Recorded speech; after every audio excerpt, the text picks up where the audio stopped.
Hi, this is Tim Apicella with Think Tech Hawaii. We're here. We're going to speak about the first 60 days of President Trump in office. How do you think he's doing for the first 60?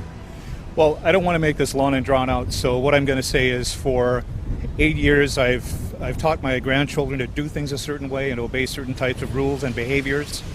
And let's say that all of a sudden, 8 years later, I'm on a 2-month vacation.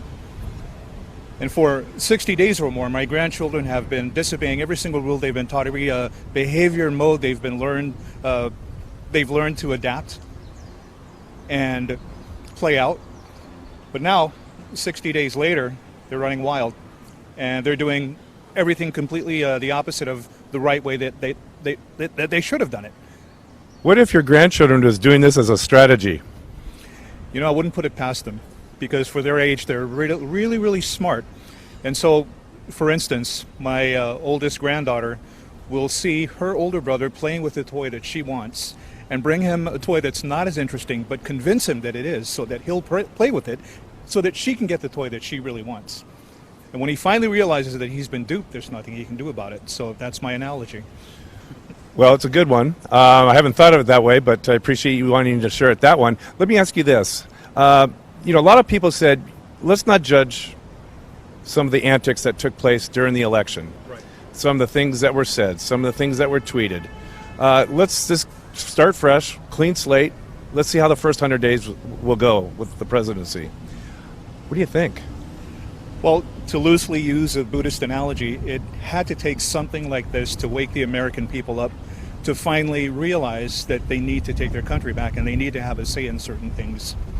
Does that make sense? Well, it makes sense, but that's the tagline he used. We're taking back our country. So he used that very strategy to convince a lot of the voters that it was time to take, whatever that means, to take our country back. I'm not sure from what, but he convinced a lot of folks that that's what we're going to do and that's why you should vote for me. So, but let's just talk about the headlines of the day. Yesterday we had the director of the FBI confirm that there was no definitive evidence that Trump Tower was being either surveilled or was being bugged or wiretapped. That has been played out by every agency out there, saying there's no credible evidence. What do you think? What was he thinking when he allegated that President Obama had actually had him wired? Well, it's like a man having an affair behind his wife's back and he's been caught, so he's got to misdirect everything somewhere else. So the suspicion is not placed upon the real issue. And of course we know the real issue is that he probably was not wiretapped. And the issue, as we've seen this morning and yesterday, is the thing with Russia. Well, a lot of people have suspected that's why he brought up that allegation at 3 in the morning or on the weekend. He tweeted that he was being wiretapped just to divert attention away from the investigation. That's now a criminal investigation. Were you aware of that? I've been aware of it. And, now that he's, no pun intended, been caught with his pants down, he's got to answer for it. Some people are thinking this could actually lead to, similar to a Watergate incident where there could be either an impeachment process or a resignation. Do you buy into that? If that does happen, all I will say is hopefully this time we learn from that lesson and do not revisit that again in 10, 30 years when the next presidential election happens and another person like Trump pops up. Hopefully we won't repeat this. Now, obviously, that's a very extreme thing to happen, either as resignation of a president of the United States or an impeachment of the president of the United States. Let's assume that doesn't happen at this point.